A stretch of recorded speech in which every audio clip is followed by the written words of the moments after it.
Hello friends, welcome to Scholar Alight.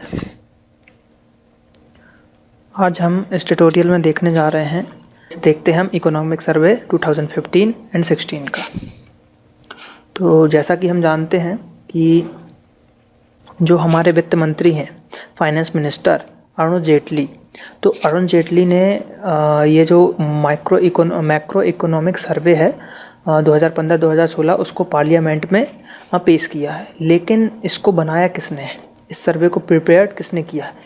तो prepare किया है chief economic adviser Arvind Subramanian. तो ये नाम आपने बहुत सुना होगा, अधिकतर कमिटीज़ के नाम सुने होंगे कि अरविंद सुब्रमण्यम कमेटी। तो ये हैं आपके अरविंद सुब्रमण्यम जी। तो आप ये पिक फोटो देख सकते हैं। इन्होंने ये रिपोर्ट तैयार की और जो पेश किया उसको वित्त मंत्री ने किया, जो कि अरुण जेटली जी हैं। तो स्टार्ट करते हैं। जो बैग होता है ये बजट के लिए भी बैग यूज़ होता है और फाइनेंशियल इकोनॉमिक सर्वे के लिए भी आपका बैग का यूज़ होता है। इसी बैग के अंदर जो भी कागजात वगैरह हैं वो लेके जाते हैं जो उनको पढ़ना रहता है। तो जैसा कि हम जानते हैं कि जो एनुअल आपका economic development of the country, मतलब जो मिनिस्ट्री है जो एनुअल डेवलपमेंट देखती है आपके कंट्री का फाइनेंशियल और इकोनॉमिक, तो यूनियन बजट के पहले आता है। आपका यूनियन बजट के जस्ट पहले आपका इकोनॉमिक सर्वे होता है, मतलब सर्वे आता है। तो ये था आपका फाइनेंस मिनिस्ट्री के अंतर्गत आता है ये आपका इकोनॉमिक सर्वे, जो कि आपका यूनियन बजट के पहले आता है। तो रेल बजट आ चुका है, इकोनॉमिक सर्वे आ गया, तो अब बचा क्या, यूनियन बजट, जो आम बजट है वो भी आने वाला है। तो देखते हैं। Economic survey summarise the performance on major development programmes, मतलब ये क्या करता है, जो बड़े बड़े जो मेजर डेवलपमेंट प्रोग्राम चलते हैं उनके बारे में एक सर्वे होता है। तो उनके उस पर हाईलाइट्स, उनकी पॉलिसी वगैरह को इसमें देखा जाता है कि जो इकोनॉमी है वो कैसी है, शॉर्ट टर्म रहेगी या मीडियम टर्म रहेगी। तो ये हम इसमें चेक करते हैं। अब जो ये जो डॉक्यूमेंट है, मतलब इकोनॉमिक सर्वे के लिए जो डॉक्यूमेंट बनाया गया है वो दोनों हाउसों में आपका पार्लियामेंट के दोनों हाउसों में प्रेजेंट किया जाता है बजट सेशन के दौरान। तो ये आपको याद रखना है। ये क्वेश्चन आ सकता है कि जो इकोनॉमिक सर्वे का डॉक्यूमेंट होता है या इकोनॉमिक सर्वे होता है वो पार्लियामेंट के किस हाउस में पेश किया जाता है। आपका पहला दे देगा कि लोकसभा में या फिर राज्यसभा में। तो इसका आंसर क्या होगा, बोथ। ये दोनों में आपका वो करेगा, दोनों में प्रेजेंट किया जाएगा। अगला देखते हैं। तो अब हम बात करते हैं फिस्कल डेफिसिट, जो वित्तीय घाटा होता है। वित्तीय घाटा होता है, जैसा कि सब जानते हैं कि इंडिया का जो बजट होता है वो घाटे का बजट होता है, घाटे का बजट। तो देखते हैं कि इसमें घाटे का क्या है।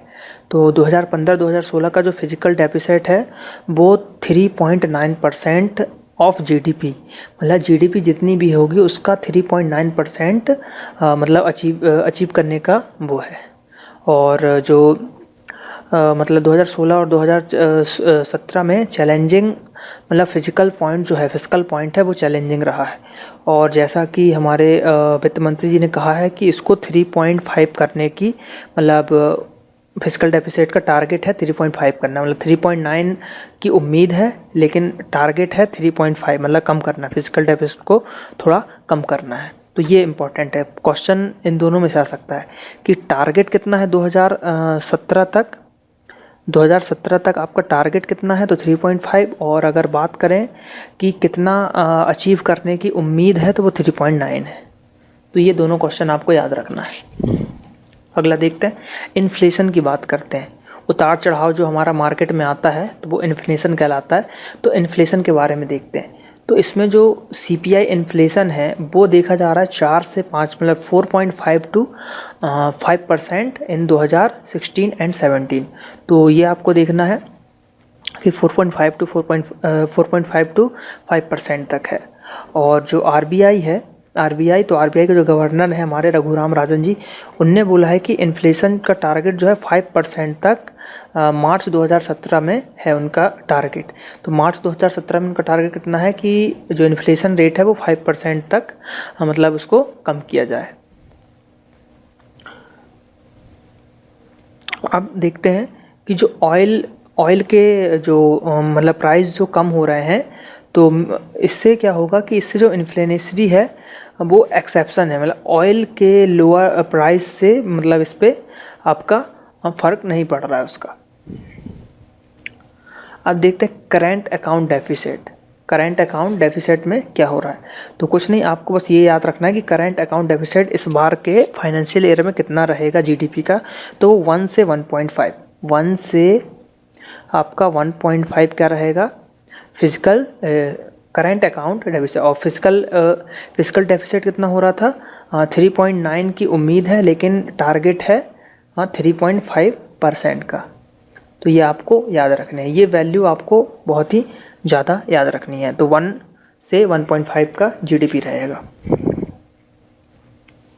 अगला देखते हैं करेंसी। अब करेंसी के बारे में क्या कहा गया है या क्या है जो फैक्ट है, तो जो रुपए है अपना, वो उसकी वैल्यू जो है मतलब वैल्यू क्या है आपको पता है कि अभी डॉलर आपका 68 रुपये के आसपास चल रहा है, 68.4 के करीब।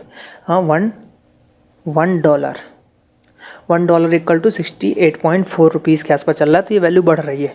अगर 2012 की बात करें तो 2012 में डॉलर की कीमत 48 से 50 रुपये थी, और अभी ये 68 हो गई है। तो बहुत मतलब वैल्यू हमारे रुपए की गिर गई है। तो उसको मॉनेटरी रिलैक्सेशन के थ्रू अचीव किया जाएगा उस अपने रुपए की फेयर वैल्यू को। तो ये आपको याद रखना है कि रुपीज़ की जो फेयर वैल्यू है उसको मॉनेटरी रिलैक्सेशन के द्वारा अचीव किया जाएगा। तो क्वेश्चन आ सकता है कि मॉनेटरी रिलैक्सेशन के थ्रू किसको अचीव किया जाएगा, या रुपीज़ फेयर की वैल्यू को किसके थ्रू अचीव किया जाएगा फेयर वैल्यू उसकी, तो वो रिलैक्सेशन, मॉनेटरी रिलैक्सेशन के थ्रू। अब इस पॉइंट में क्या बोला जा रहा है कि India needs to prepare itself for a major currency readjustment in Asia.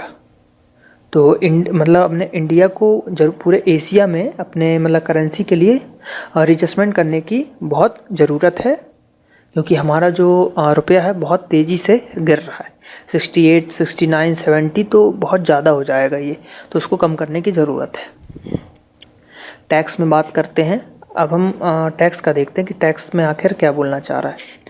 तो टैक्स जो है, तो नेट टैक्स कितना 5.5% इंडिविजुअल जो अर्न करते हैं उनसे, मतलब जो पर्पस है इसमें टैक्स का, कि वो क्या बोल रहा है कि जो more individual to more than 20%, मतलब 5.5% जिनकी अर्निंग हो रही है और वो इंडिविजुअल अर्निंग कितनी कर रहे हैं 20%, उनके लिए टैक्स में मतलब टैक्स उनसे ज़्यादा वो लिया जाएगा। तो जो अब टैक्स रेवेन्यू है वो कितना मतलब हाई होने की संभावना है। तो टैक्स रेवेन्यू जो है वो फाइनेंशियल ईयर 2015-2016 के बजट में मतलब ज़्यादा रहेगा, मतलब टैक्स रेवेन्यू जो है वो हाईयर रहेगा, मतलब 2015-2016 के उसमें आपका फाइनेंशियल इकोनॉमिक सर्वे के हिसाब से। अब देखते हैं, इसमें से क्वेश्चन ज़रूर आएगा, इस 3 पॉइंट में से एक क्वेश्चन मेरे हिसाब से तो एलआईसी में आना ही चाहिए। तो इसमें क्या बताया जा रहा है आपका, बैंकिंग और कॉरपोरेट सेक्टर के लिए क्या क्या बताया गया है। तो estimated capital requirement for banks likely around 1.8 trillion. तो 1.8 ट्रिलियन 2018 और 2019 में। तो ये बहुत ही इंपॉर्टेंट डेटा आपको याद रखना है, 1.8 ट्रिलियन बहुत बड़ी रकम होती है।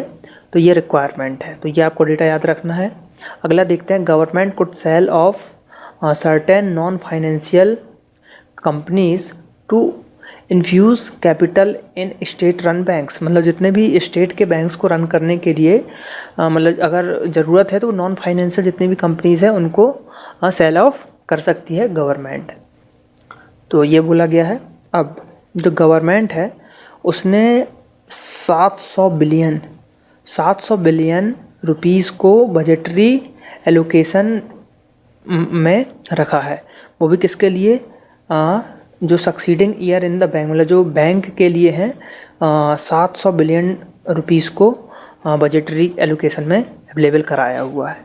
तो ये क्वेश्चन बन सकता है कि बजटरी एलोकेशन में बैंकों के लिए कितना रुपए मतलब अवेलेबल कराया गया है, तो वो कराया गया है 700 बिलियन। तो ये आपको याद रखना है। अब इसमें बोला गया है कि जो इंडिया है फर्स्ट रैंक है मिल्क प्रोडक्शन में। तो इकोनॉमिक सर्वे के हिसाब से 2015-2016 के इंडिया ने फर्स्ट रैंक मिल्क प्रोडक्शन में पाया है, और कितना है 8.5% ऑफ वर्ल्ड प्रोडक्शन, मतलब 18.5% पूरे वर्ल्ड का मिल्क में से, मतलब 100 में से 18.5% वो मिल्क प्रोडक्शन कर रहा है हमारा इंडिया।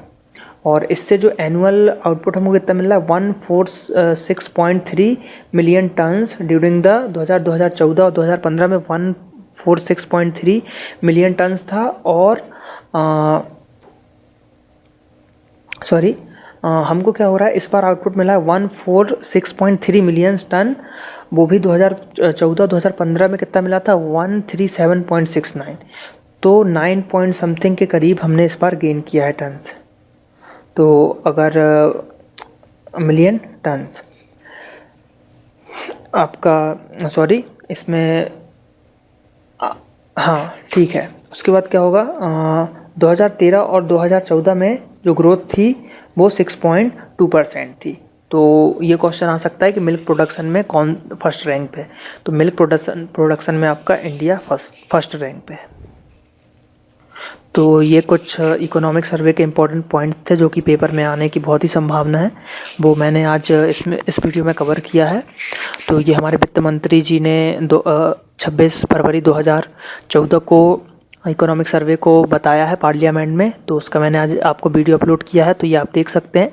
और बजट भी देखें, बजट का वीडियो आप ज़रूर देखें क्योंकि बजट से क्वेश्चन आने की ज़्यादा संभावना है। और जैसे ही आपका यूनियन बजट आएगा मैं जल्द से जल्द उसको अपलोड करने की कोशिश करूँगा। जैसे कि आज ही 26 फरवरी आज ही सवेरे ये लॉन्च हुआ है आपका पार्लियामेंट में इकोनॉमिक सर्वे, तो मैं इसको आज ही अपलोड करने की कोशिश कर रहा हूँ। और आज मैंने आज इस वीडियो को अपलोड कर दिया है, तो आप देख सकते हैं। तो आपको अगर मेरा चैनल अच्छा लगा हो तो इसको आप सब्सक्राइब कर सकते हैं और ज़्यादा से ज़्यादा वीडियो को शेयर करें। फेसबुक, ट्विटर जिस पे भी आप शेयर करना चाहें कर सकते हैं, एंड लाइक करें वीडियो को। Thank you.